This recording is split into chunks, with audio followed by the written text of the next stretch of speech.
Hello and welcome. In the previous 3 or 4 episodes, we were examining whether Jesus was born by a virgin, as the Bible claimed, and whether he was son of David, and whether he was Emmanuel. Today, we are looking at another claim, which is, was he the ideal Jewish king? So let's begin by looking at the visit of the wise men from the east to the king Jesus, as reported in Matthew. The visit of the 3 wise men from the east who came to visit the newborn child who was supposed to be king. Matthew 2, 1-3. Matthew 2, 1-3 says that after Jesus was born in Bethlehem in Judea during the time of King Herod, Magi from the east came to Jerusalem and asked, "Where is the one who has been born King of the Jews? We saw his star when it rose and have come to worship him." Where is the one who has been born King of the Jews? We saw his star, and we have come to worship him. Now, King Herod was worried about this information according to Matthew, and he summoned the priests and the scribes and the elders and asked them where this said king would be born and where he would come from. They told him that this child king would be born in Bethlehem in fulfillment of the prophecy in Micah 5 verse 2.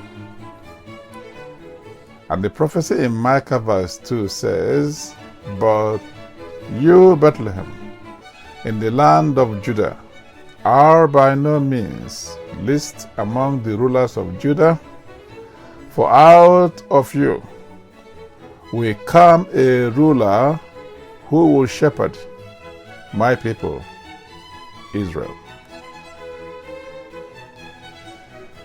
But this passage does not, in fact, refer to Jesus.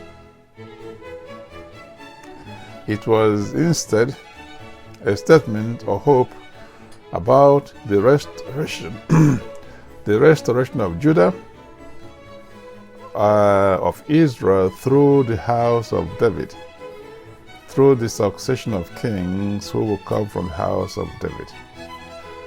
Okay, now the ideal Jewish king is described in Isaiah 9 verse 6-7.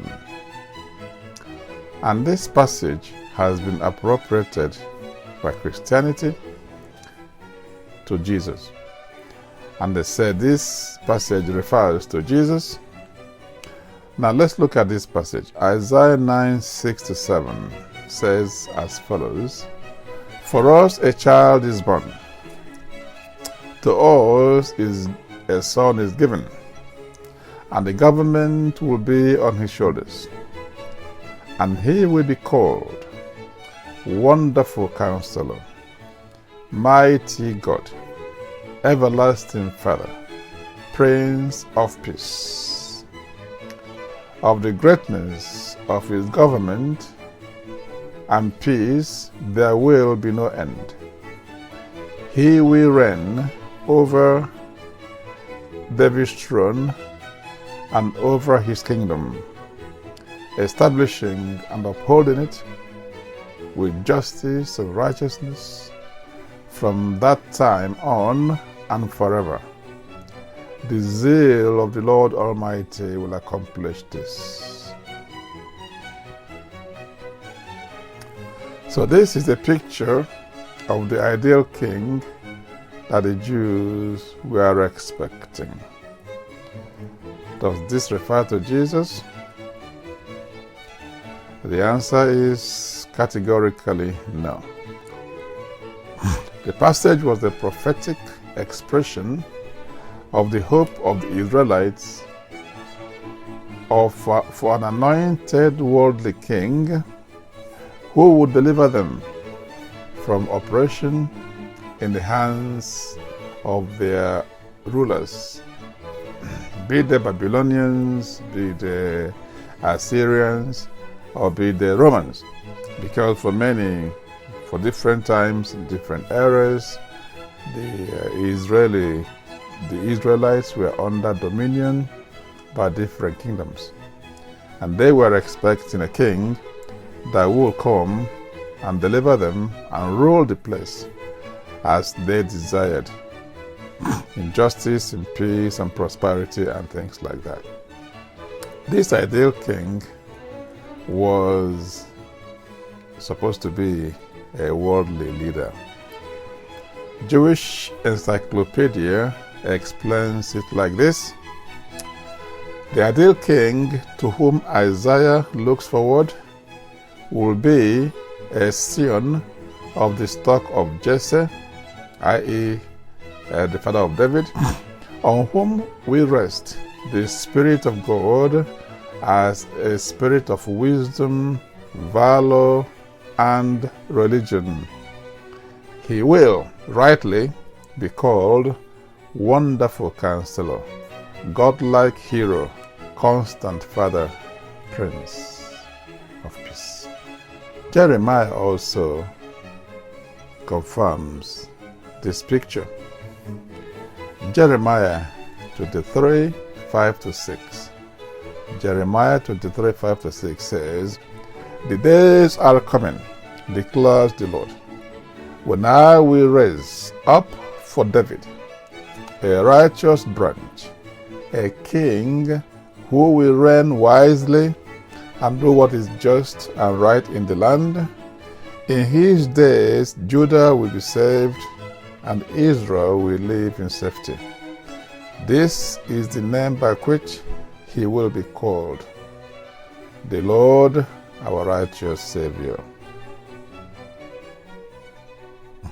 So in conclusion, it is clear that the ideal king of the Jews was not Jesus, because he was never king and was never anointed. Unless, of course, you can find anywhere that Jesus was anointed, even as a priest or as a king in the Bible. Please bring my attention to it. He wasn't anointed, and he in fact said his kingdom was not of the world.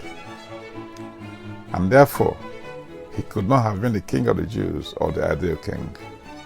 And to make matters worse, Jesus was killed in the most shameful and the ignominious manner according to the New Testament, i.e., by crucifixion. Now, for those who do not know, crucifixion was the way of death reserved for the worst felons by the Jewish authority, by the Roman authorities in the Roman Empire. It is for criminals, and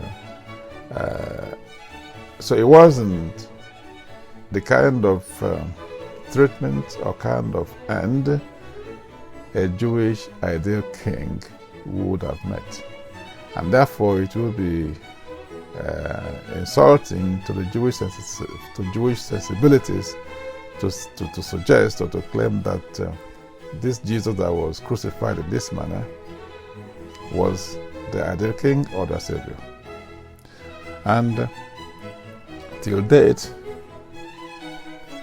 Orthodox Jews are still expecting the coming of their Savior, of the King that will restore their land, that will restore Jerusalem, that will rebuild the temple and will lead them in prosperity in their land.